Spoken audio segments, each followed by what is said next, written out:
ഇന്നത്തെ ചിന്ത ഒരു പഴഞ്ചൊല്ലിൽ കൂടെ നമുക്ക് ആരംഭിക്കാം. Nero was fiddling while Rome was burning. Roman പട്ടണം കത്തി നശിച്ചുകൊണ്ടിരുന്നപ്പോൾ, തീയ്ക്ക് ഇരയായിക്കൊണ്ടിരുന്നപ്പോൾ, അതിൻ്റെ ചുമതലയിലിരുന്ന നീറോ ചക്രവർത്തി വയലിൻ വായിച്ച് അർമാദിക്കുകയായിരുന്നു എന്ന ഒരു പഴഞ്ചൊല്ല്.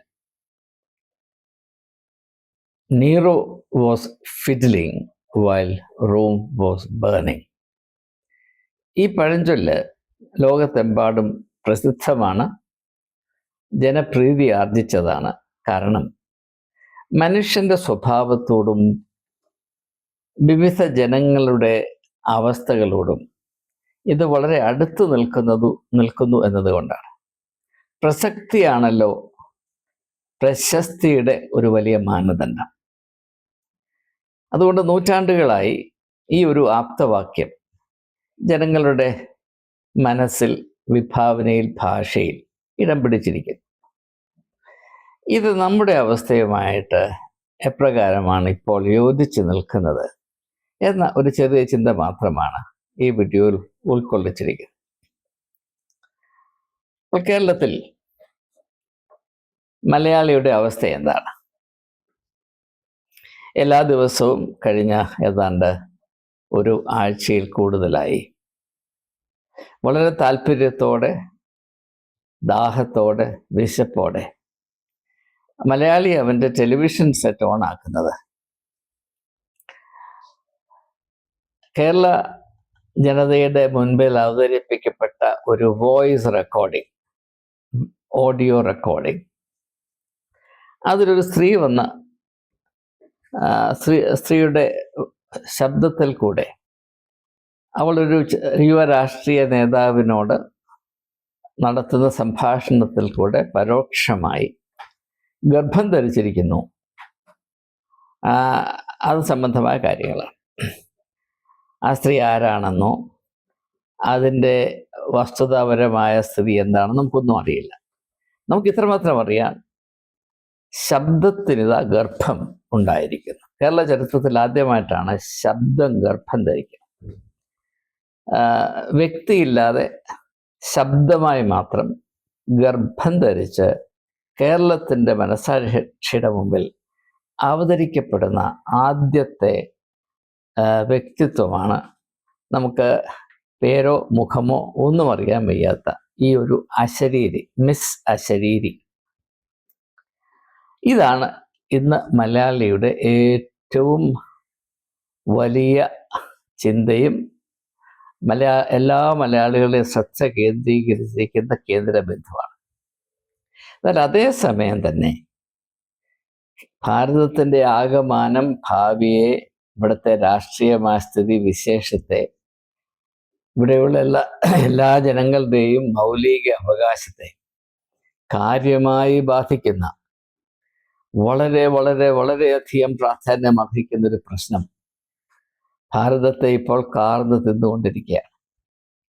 അതിനോട് വസ്തുതാപരമായി പ്രതികരിച്ചുകൊണ്ട് ബീഹാറിൽ ചരിത്രപ്രധാനമായ ഒരു ജനകീയ മുന്നേറ്റം നടന്നുകൊണ്ടിരിക്കുകയാണ്. വോട്ടർ അധികാർ യാത്ര. ഭരണഘടന ഭാരതത്തിലെ എല്ലാ പൗരന്മാർക്കും നൽകുന്ന അവകാശമാണ് വോട്ട് ചെയ്യാനുള്ള അവകാശം. അത് നിഷേധിക്കപ്പെട്ടാൽ ചില ആളുകളുടെ ബൂത്തുകളിൽ പോയി EVM-ൻ്റെ ബട്ടൺ പ്രസ് ചെയ്യാനുള്ള അവകാശം മാത്രമല്ല പോകുന്നത്, ഒരു ജനതയുടെ ഭരണഘടന അധിഷ്ഠിതമായ മൗലിക അവകാശങ്ങൾ ആകമാനം തകർക്കപ്പെടുവാനുള്ള സാധ്യതയാണ് ഇതിൽ മുറ്റു നിൽക്കുന്നത് എന്ന് മനസ്സിലാക്കാനൊരു പ്രയാസവുമില്ല, താല്പര്യമുണ്ടെങ്കിൽ.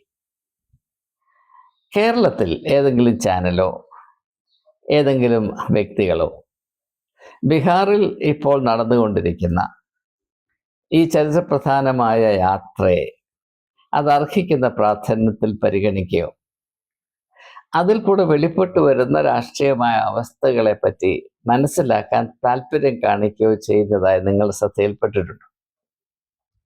ചില ചാനലുകൾ ഈ യാത്ര ആരംഭിച്ച ദിവസം പ്രത്യേകിച്ച് ഈ മാസം 7-ാം തീയതി രാഹുൽ ഗാന്ധി നടത്തിയ പത്രപ്രസ്താവന, അതിൽ കൂടെ വെളിപ്പെട്ടു വന്ന എല്ലാവരെയും ഞെട്ടിക്കേണ്ട യാഥാർത്ഥ്യം. അതിനെപ്പറ്റി ചില ചാനലുകൾ അല്പം പരാമർശിച്ചുവെങ്കിലും അതിൽ നിന്ന് ജനങ്ങളുടെ ശ്രദ്ധ 100% ഒഴിച്ചു വിടുന്നതിന് വേണ്ടിയാണ്, ഒഴിവാക്കുന്നതിന് വേണ്ടിയാണ് കേരളത്തിൽ ഈ നാടകം മനഃപൂർവ്വം അവതരിപ്പിച്ചത് എന്ന് മനസ്സിലാക്കാൻ പലരും കൂട്ടാക്കുന്നില്ല. ഈ ഒരു സംഭവത്തിൽ യഥാർത്ഥത്തിൽ ഒരു പരാതി, സംഭവത്തിൽ യാഥാർത്ഥ്യത്തിൽ അധിഷ്ഠിതമായ ഒരു പരാതി ഉണ്ടായിരുന്നുവെങ്കിൽ ഇങ്ങനെയല്ല അതിനെ സമീപിക്കുക. നമുക്കറിയാം, പല പരാതികളും കഴിഞ്ഞ കാലങ്ങളിൽ വന്നിട്ടുണ്ട്. ആ പരാതികൾ ആയിരുന്നതുകൊണ്ട് അവയെ അവതരിപ്പിക്കുകയും പിന്തുടരുകയും ചെയ്തത് ഇപ്രകാരമായിരുന്നില്ല. ഒരു ശബ്ദരേഖ അവതരിപ്പിച്ചിട്ട് ശബ്ദത്തിന് ഗർഭം ധരിച്ച് അത് ഫുൾ ഗർഭമാണോ, അരഗർഭമാണോ, കാൽ ഗർഭമാണോ ആർക്കും അറിഞ്ഞു. പരാതിയില്ല, ആരുമില്ല. പക്ഷേ സംഭാഷണം തുറന്നുകൊണ്ടേയിരിക്കുകയാണ്. സ്റ്റുഡിയോകൾ തീ കത്തിക്കൊണ്ടിരിക്കുകയാണ്. ഈ സംസ്ഥാനം മുഴുവനും ആകപ്പാടെ അങ്ങ് ഇളകി മറിയുകയാണ്. എന്താണ്? ശബ്ദത്തിന് ഗർഭം ധരിച്ചു. എന്നാൽ എത്രയോ എത്രയോ പ്രാധാന്യം അർഹിക്കുന്ന, എല്ലാവരുടെയും ശ്രദ്ധ അർഹിക്കുന്ന വലിയ വലിയ വിഷയങ്ങൾ 100% അവഗണിച്ചുകൊണ്ടാണ് അഭാസ്യമായ പ്രകാരമുള്ള ഒരു ഒബ്സഷൻ നമ്മുടെ ഇടയിൽ സ്ഥിതി ചെയ്യുന്നത് എന്ന് എന്തുകൊണ്ടാണ് നാം ചിന്തിക്കാറ്? അപ്പോൾ ഇത് നമുക്ക് സംഭവിച്ചിരിക്കുന്ന പൊതുവായ അധഃപതനത്തിൻ്റെയും തകർച്ചയുടെയും ഒരു സൂചനയാണ്, ഒരു രോഗലക്ഷണമാണ് ഇത്. നമുക്കറിയാം, ഒരു വ്യക്തിയോ ഒരു സമൂഹമോ ഏത് വിഷയത്തോടാണ് കൂടുതൽ താല്പര്യം കാണിക്കുന്നത് എന്നത് ആ വ്യക്തിയുടെയോ അല്ലെങ്കിൽ ആ സമൂഹത്തിൻ്റെയോ അവസ്ഥയെ വളരെ കൃത്യമായി വെളിപ്പെടുത്തുന്നതാണ്. കേരളത്തിൻ്റെ ശാപം, ഭാരതത്തിൻ്റെ പൊതുവായ ശാപം, ക്രിയാത്മകവും സർഗാത്മകവുമായ ഒരു വിഷയത്തിൽ നമുക്ക് താല്പര്യമില്ല. നമുക്ക് താല്പര്യമുള്ളത് ഇങ്ങനെയുള്ള കിംവദന്തികളിലും അടിസ്ഥാനരഹിത ആരോപണങ്ങളിലും ലൈംഗികമായി നടത്തിയിരിക്കുന്നുവെന്ന് ആരോപിക്കപ്പെടുന്ന അക്രമങ്ങളിലും, എവിടെയെങ്കിലും കത്തിക്കൂത്തുണ്ടോ, ബലാത്സംഗമുണ്ടോ, കൊലപാതകമുണ്ടോ, മോഷണമുണ്ടോ, അല്ലെങ്കിൽ ആരെങ്കിലും ചീത്ത വിളിക്കുന്നുണ്ടോ, ആരെങ്കിലും ആളുകളുടെ കുതികാല് വെട്ടുന്നുണ്ടോ, ഇതിലല്ലാതെ നമുക്ക് മനുഷ്യർക്ക് ഗുണം വരുന്ന കാര്യത്തിൽ, ക്രിയാത്മകമായിട്ടുള്ള കാര്യങ്ങളിൽ, മനുഷ്യ മാഹാത്മ്യത്തെ വെളിപ്പെടുത്തുന്ന സംഭവങ്ങളിൽ നമുക്ക് യാതൊരു താല്പര്യവുമില്ല. ഇത് ഒരു ജനത എന്ന നിലയിൽ നമുക്ക് സംഭവിച്ചിരിക്കുന്ന മാനുഷികമായ വില ഇടിവിൻ്റെ ഏറ്റവും ശ്രദ്ധേയമായ ഒരു രോഗലക്ഷണമാണ് എന്ന് ഏവരും തിരിച്ചറിയണം എന്ന് അപേക്ഷിക്കുക മാത്രമാണ് എൻ്റെ വളരെ പരിമിതമായ താല്പര്യം. ഇത് നമ്മുടെ ജീവിതത്തിൻ്റെ എല്ലാ മേഖലകളിലും നമുക്ക് കാണാവുന്നതാണ്. ഗുണം വരുന്ന ഒന്നിനോടും യാതൊരു താല്പര്യവുമില്ലാതെ അർത്ഥശൂന്യമായ കാര്യങ്ങളുടെ പുറകെ പോകാനും അതിനുവേണ്ടി തല്ലാനും തല്ലുകൊള്ളാനും കൊല്ലാനും ചാകാനും ആളുകൾക്ക് എപ്പോഴും സന്നദ്ധതയാണ്. പ്രത്യേകിച്ച് കേരളത്തിൽ നമുക്കറിയാം, കൊലപാതക രാഷ്ട്രീയം മറ്റ് സംസ്ഥാനങ്ങളെക്കാൾ കേരളത്തിലാണ് കൂടുതൽ വ്യാപരിച്ചു നിൽക്കുന്നത്. അങ്ങനെ രാഷ്ട്രീയത്തിൻ്റെ മത്ത് പിടിച്ചു പോയി കൊല്ലുകയോ ചാകുകയോ ചെയ്തിട്ടുള്ള ആളുകൾക്ക് അവർക്ക് ജീവിതത്തിൽ എന്ത് നേട്ടമാണ് കൈവരിക്കാനിടയായിട്ടുള്ളത്? അവരുടെ കുടുംബം തകർന്നു, മക്കൾക്ക് അപ്പനില്ലാതെയായി, ഭാര്യമാർക്ക് ഭർത്താക്കന്മാരില്ലാതെയായി, കുടുംബത്തിൻ്റെ വരുമാനം നിലച്ചു എന്നതിനപ്പുറത്ത് അവർക്കോ അവരുടെ ചാർച്ചക്കാർക്കോ ഈ സംസ്ഥാനത്തിനോ ഇപ്രകാരമുള്ള അർത്ഥശൂന്യമായ സ്വയ ആഹൂതി കൊണ്ട് നക്കാപ്പിച്ചയുടെ ഗുണമുണ്ടായിട്ടില്ല എന്ന് എത്രയോ വർഷങ്ങളായി നാം കണ്ടുകൊണ്ടിരിക്കുന്ന യാഥാർത്ഥ്യം ആണ് എന്നിരിക്കെ എന്തുകൊണ്ടാണ് ഇതിനെപ്പറ്റി ചിന്തിക്കുകയോ ഈ അർത്ഥശൂന്യമായ വഴിയിൽ സഞ്ചരിക്കുന്നതിന് പകരം കുറച്ചുകൂടെ മനുഷ്യത്വത്തിന് നിരക്കുന്ന വിധത്തിൽ രാഷ്ട്രീയത്തെ കാണുകയും പ്രയോജനപ്പെടുത്തുകയും ചെയ്യണം എന്നൊരു ചിന്ത കേരളത്തിലെ മനുഷ്യരുടെ മനസ്സിൽ ഉദിക്കാത്തത് എന്ന് നാം അന്വേഷിക്കണം, അല്പം ചിന്തിക്കണം. അപ്പോൾ ഭാരതത്തിൽ ജനാധിപത്യ രീതി മുഴുവൻ തകർന്നു പോയാലും അത് ഞങ്ങൾക്ക് പ്രശ്നമേ അല്ല. ഞങ്ങൾക്കുള്ള ഏക പ്രശ്നം ശബ്ദത്തിന് ഗർഭമുണ്ടായോ ഇല്ലയോ എന്നുള്ളതാണ് എന്ന വിധത്തിലാണ് കേരളത്തിലെ ജനം ചിന്തിക്കുകയും പ്രവർത്തിക്കുകയും നിലപാടെടുക്കുകയും ചെയ്യുന്നത് എങ്കിൽ നാം വെറും അടിമകളായി ജീവിക്കാൻ മാത്രം യോഗ്യതയുള്ളവരാണ്. യവന സംസ്കാരത്തിൽ ഒരു 2000-2500 വർഷങ്ങൾക്ക് മുൻപുണ്ടായിരുന്ന ചിന്ത, ചില ആളുകൾ അടിമകളായി മാത്രം ജീവിക്കുവാൻ യോഗ്യതയുള്ളവരാണ്, അവരുടെ സ്വഭാവം അങ്ങനെയാണ്, അവരെ സ്വാതന്ത്ര്യത്തിൻ്റെ സിംഹാസനത്തിൽ കയറ്റിയിരുത്തിയാൽ അവരവിടെ നിന്ന് തൂറി നാറ്റിക്കുകയല്ലാതെ ആ സ്വാതന്ത്ര്യത്തെ അവരർഹിക്കുന്നില്ല എന്ന് ലഭിക്കുന്ന അവസരം മുഴുവനും ഉപയോഗിച്ച് സമർത്ഥമായി തെളിയിച്ചുകൊണ്ടേ ഇരിക്കുന്നതിനപ്പുറത്ത് ആ സ്വാതന്ത്ര്യത്തെ വിലമതിക്കുകയോ അതിലുള്ള സർഗാത്മകമായ സാധ്യതകളെ തിരിച്ചറിഞ്ഞ് അവയെ പ്രയോജനപ്പെടുത്തി അവർക്കോ മറ്റുള്ളവർക്കോ നന്മ വരുന്ന വിധത്തിൽ സ്വാതന്ത്ര്യത്തിൻ്റെ സാധ്യതകളെ ഉപയോഗിക്കാൻ അവർക്ക് ഒരു കാലത്തും കഴിവുണ്ടാകുകയില്ല. കഴിവുണ്ടാകത്തക്കവണ്ണം ആര് പ്രവർത്തിച്ചാലും, എന്തെല്ലാം അവസരം ഉണ്ടാക്കി കൊടുത്താലും, എന്തെല്ലാം പരിശീലനങ്ങൾ നൽകിയാലും അങ്ങനെയുള്ളവർ അല്പം പോലും മുൻപോട്ട് പോവുകയില്ല. കുരങ്ങൻ്റെ കയ്യിൽ പൂമാല കിട്ടുന്നത് പോലെയാണ് അങ്ങനെയുള്ളവർക്ക് സ്വാതന്ത്ര്യം കിട്ടുന്നതെന്നൊരു ചിന്താഗതി യവന സംസ്കാരത്തിലെ യവന ദാർശനികതയിൽ ഉണ്ടായിരുന്നു. പ്രത്യേകിച്ച് അരിസ്റ്റോട്ടൽ അങ്ങനെ വ്യക്തമായി പറഞ്ഞത് ഞാൻ അദ്ദേഹത്തിൻ്റെ കൃതികളിൽ വായിച്ചപ്പോൾ ഓർക്കുകയാണ്. ചിലർക്ക് സ്വാതന്ത്ര്യത്തിന് അർഹതയില്ല, അവർ അടിമകളായി മാത്രം ജീവിക്കുവാൻ ജനിച്ചവരാണ്. അവർക്ക് സ്വാതന്ത്ര്യം നൽകിയിട്ട് വല്ല അർത്ഥമൊന്നുമില്ല. പിന്നെ അവർക്ക് സംഭവിക്കാവുന്ന ഏറ്റവും നല്ല കാര്യം, അവരെ അടിമകളായി സംരക്ഷിക്കുവാൻ കഴിവുള്ള ആളുകൾ അവരുടെ മേൽ അധികാരം പ്രാപിച്ച് അവരെ ചവിട്ടിത്താഴ്ത്തി അവരുടെ ഉള്ളിലുള്ള ഹീനമായ സാധ്യതകൾ അവർ പ്രകടിപ്പിക്കുന്നതിൽ നിന്ന് എത്രയും അവരെ അവരുടെ സ്വാതന്ത്ര്യം ഹനിക്കുന്നതിൽ കൂടെ പരിമിതപ്പെടുത്തി നിർത്താവോ, അതാണ് അവരോട് കാണിക്കാവുന്ന ഏറ്റവും വലിയ ന്യായമെന്ന് അരിസ്റ്റോട്ടിൽ പറഞ്ഞത് ഈ സമയത്ത് ഞാൻ ഓർത്തു പോകുകയാണ്. നമ്മുടെ ഇപ്പോഴത്തെ അവസ്ഥ വെച്ച് നോക്കുമ്പോൾ യഥാർത്ഥത്തിൽ നാം സ്വാതന്ത്ര്യം അർഹിക്കുന്നവരാണോ? സ്വാതന്ത്ര്യം നേടുവാനും പ്രയോഗിക്കുവാനും നമുക്ക് എന്താണ് യോഗ്യതയുള്ളത്? സ്വാതന്ത്ര്യത്തെ പറ്റിയുള്ള നമ്മുടെ വീക്ഷണം എന്താണ്? അത് എപ്രകാരമാണ് പ്രയോഗിക്കേണ്ടത് എന്നതിനെ പറ്റിയുള്ള നമ്മുടെ ധാരണ എന്താണ്? അങ്ങനെയുള്ള ധാരണകളെ ഏത് വിധത്തിലാണ് നാം പ്രയോജനപ്പെടുത്തുന്നത്? നമ്മൾ യഥാർത്ഥത്തിൽ നമ്മുടെ സ്വഭാവം അനുസരിച്ച് സ്വാതന്ത്ര്യത്തെ സ്വീകരിപ്പാൻ, വിലമതിപ്പാൻ കഴിവുള്ളവരാണോ? അതോ എറിക് ഫ്രോം തൻ്റെ ഒരു പ്രസിദ്ധ കൃതിയായ എസ്കേപ്പ് ഫ്രം ഫ്രീഡം എന്ന പുസ്തകത്തിൽ 1952 പ്രസിദ്ധീകരിച്ച എസ്കേപ്പ് ഫ്രം ഫ്രീഡം എന്ന പുസ്തകത്തിൽ പറയുന്ന പോലെ മനുഷ്യൻ്റെ സ്വഭാവത്തിൽ എപ്പോഴും ഈ സ്വാതന്ത്ര്യത്തിൽ നിന്ന് വല്ല വിധേനയും രക്ഷപ്പെട്ട് ആരെയെങ്കിലും ആശ്രയിച്ച് അടിമകളെ പോലെ കഴിയുന്നതാണ് മനുഷ്യർക്ക് ആശ്വാസം. സ്വാതന്ത്ര്യത്തിൻ്റെ ചുമതലകളെ ഏറ്റെടുത്ത് നിലനിർത്തുവാൻ കഴിവുള്ള മനുഷ്യർ വളരെ ചുരുക്കമായിരിക്കുമെന്ന് ഡോസ്റ്റോയവ്സ്കി പറയുന്നുണ്ട്. Human beings are tormented by their freedom because freedom confronts them with responsibility. മനുഷ്യന് സ്വാതന്ത്ര്യം വളരെയധികം അവന് വീർപ്പുമുട്ടുണ്ടാക്കുന്ന കാര്യമാണ്. കാരണം സ്വാതന്ത്ര്യം ഉണ്ടെങ്കിൽ അവിടെ ചുമതലബോധവും ഉണ്ടാകണം. അതാർക്കും ഏറ്റെടുക്കാൻ പ്രയാസമാണ്. അതുകൊണ്ട് ഏറ്റവും നല്ലത് എന്താണ്? ആരുടെയെങ്കിലും അടിമയായി കഴിയുക. നമ്മുടെ കാര്യമൊക്കെ അവിടെ നിന്ന് നോക്കിക്കോളും. പണ്ട് അടിമത്തം അമേരിക്കൻ ഐക്യനാട്ടിൽ ഉണ്ടായിരുന്ന കാലത്ത് അടിമകളെ അന്ന് തുടലൊക്കെ ഇട്ടാണ് വെക്കുന്നത്, ഓടിപ്പോകാതിരിക്കുന്നത്. അപ്പം അങ്ങനെ കുറേ നാൾ ഇങ്ങനെ തുടലിട്ട് നടന്നു കഴിയുമ്പോൾ ഈ തുടല് തേഞ്ഞു പോകുമ്പോൾ അടിമ എന്ന യജമാനോട് പറയുന്നത്, യജമാനെ എനിക്കൊരു പുതിയ തുടല് വാങ്ങിച്ചു തരണേ, പഴയ തുടല് പൊട്ടിപ്പോകാറായി. അതേ അവസ്ഥയാണ് ബഹുഭൂരിപക്ഷം ആളുകളുടേതും എന്ന് ഉള്ള ഒരു ചിന്ത എന്നിലല്ല ഇത് ഉത്ഭവിച്ചിട്ടുള്ളത്.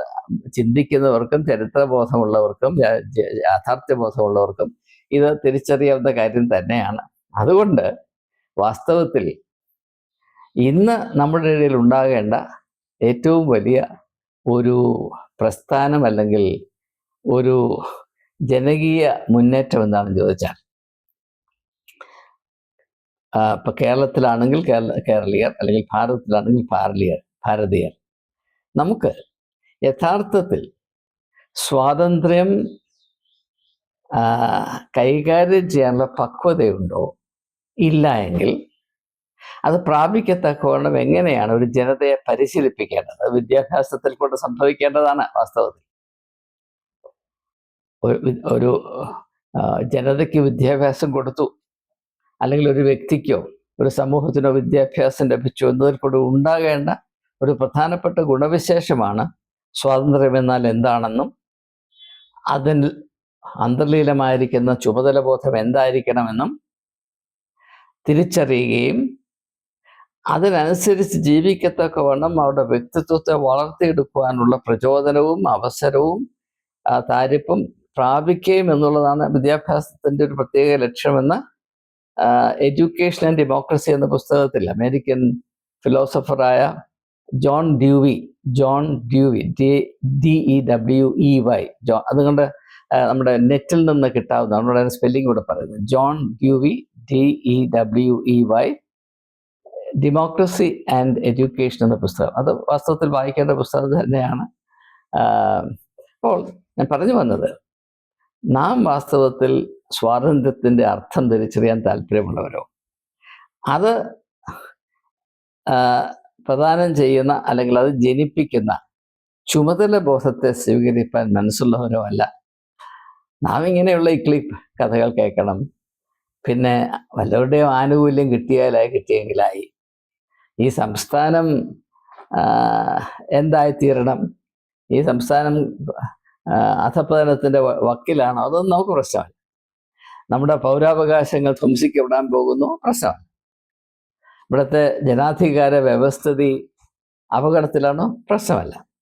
ഒറ്റ പ്രശ്നമേ ഉള്ളൂ, ശബ്ദത്തിന് ഗർഭമുണ്ടായോ, ആ ഗർഭം അർദ്ധഗർഭമാണോ, പൂർണ്ണഗർഭമാണോ, കാൽ ഗർഭമാണോ, ഇതിനപ്പുറത്ത് നമുക്ക് യാതൊരു പ്രശ്നമല്ല. മലയാളിക്കുള്ള ഏക പ്രശ്നം ശബ്ദത്തിന് ഉണ്ടായി, അത് ഏത് തരത്തിലുള്ള ഗർഭമാണ്. ഇതിനപ്പുറത്ത് നമുക്കൊന്നും അറിയണ്ട. ഇതാണ് നമ്മുടെ അവസ്ഥയെങ്കിൽ നാം അടിമകളായി മാത്രം ജീവിക്കുവാൻ യോഗ്യതയുള്ളവരാണ്. പിന്നെ എനിക്ക് അത് പറ്റി ഇത് പറ്റി, കേരളത്തിൽ നല്ല വിദ്യാഭ്യാസമില്ല, ഇവിടെ യുവതി യുവാക്കന്മാർക്ക് ജോലി കിട്ടുന്നില്ല, കേരളത്തിൻ്റെ അതിർത്തി കടന്ന് എവിടെയെങ്കിലും പോയെങ്കിലേ 4 പുത്തനം ഉണ്ടാക്കാനൊക്കത്തുള്ളൂ എന്ന് പറഞ്ഞ് വിലപിച്ചിട്ട് യാതൊരു കാര്യവുമില്ല. നമുക്ക് അർഹമായത് മാത്രമേ നമുക്ക് ലഭിക്കുകയുള്ളൂ. ഇപ്പോൾ തന്നെ 20-ാമത്തെ വയസ്സിൽ നല്ല വിദ്യാഭ്യാസം അന്വേഷിച്ച് ഡൽഹിയിലേക്ക് പലായനം ചെയ്യേണ്ട ഗതികേട് വന്ന ഒരു വ്യക്തിയാണ് ഞാൻ. കേരളത്തിൽ നിന്ന് എവിടെയെങ്കിലും അല്പമെങ്കിലും തൃപ്തികരമായ ഒരു ഉന്നത വിദ്യാഭ്യാസം പ്രാപിപ്പാൻ എനിക്ക് ഇടയാകുമായിരുന്നെങ്കിൽ ഞാൻ കേരളത്തിലെ മണ്ണ് വിട്ടെങ്ങും പോകുമായിരുന്നു. എനിക്ക് പോകാൻ താല്പര്യമേ ഇല്ലായിരുന്നു. ഞാൻ BA കഴിഞ്ഞ ശേഷം 1 വർഷം തിരുവനന്തപുരത്ത് വന്ന് ഇൻസ്റ്റിറ്റ്യൂട്ട് ഓഫ് ഇംഗ്ലീഷിൽ MA പഠിച്ച ആളാണ്. ഓരോ ദിവസവും മനസ്സ് മടുത്തും വെറുത്തും ദുഃഖിച്ചുമാണ് ഞാൻ കഴിഞ്ഞത്. കാരണം അത്രമാത്രം നിലവാരമില്ലാത്ത വിദ്യാഭ്യാസമായിരുന്നു ആ കാലത്ത്. ഇപ്പോഴത്തെ എനിക്കറിയില്ല. അങ്ങനെ ഇവിടുന്ന് കേരളത്തിൽ നിന്ന് ഏതാണ്ട് സാമാന്യം നല്ല വിധത്തിൽ BA ഒക്കെ പഠിച്ച് 1 വർഷം ഞാൻ MAയും പഠിച്ച് ഡൽഹി യൂണിവേഴ്സിറ്റിയിൽ പോയി ഞാൻ MA ഫസ്റ്റ് ഇയറിൽ വീണ്ടും ചേർന്ന് ഞാൻ പഠിക്കുമ്പോൾ എനിക്ക് ആദ്യത്തെ 1-2 മാസം ക്ലാസ് റൂമിൽ ഡൽഹി യൂണിവേഴ്സിറ്റിയിലെ പ്രൊഫസേഴ്സ് പറയുന്നത് എന്താണെന്ന് വ്യക്തമായി മനസ്സിലാകാത്ത വിധത്തിലുള്ളൊരു സ്റ്റാൻഡേർഡായിരുന്നു എൻ്റേത്. ഞാൻ സത്യമായി നിങ്ങളോട് പറയുകയാണ്. ഇതൊന്നും നമുക്ക് പ്രശ്നമേ അല്ല. വിദ്യാഭ്യാസ മേഖല അഴിമതി കൊണ്ട് കോഴ കൊണ്ട് നിറഞ്ഞിരിക്കുന്ന നമുക്ക് പ്രശ്നമേ അല്ല. ഇവിടെ ഈ രാജ്യത്ത് ഒരു വിധത്തിലുള്ള വികസനവും നടക്കുന്നില്ല. ഈ രാജ്യം, ഈ സംസ്ഥാനം കടം കൊണ്ട് മുടിയുകയാണ്, നമുക്ക് പ്രശ്നമേ അല്ല.